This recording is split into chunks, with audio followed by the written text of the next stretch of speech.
This is a quick tutorial on what to do if you suspect your garage door is opening or reversing on its own. Please undertake all garage door cleaning and maintenance safely. Garage doors opening of their own accord are known as phantom openings. This may sometimes occur from environmental factors like wind, dust, or extreme temperature changes. The most common reason for a door opening on its own is obstructions either detected by safety beams or by the door as it closes.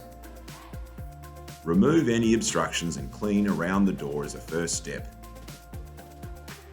Next, ensure the door smoothly runs up and down by watching a couple of door cycles.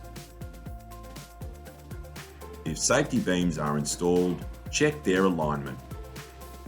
If your garage door is still opening on its own, call us on 13 62 63 or visit bnd.com.au to arrange a technician to be sent out to diagnose the issue.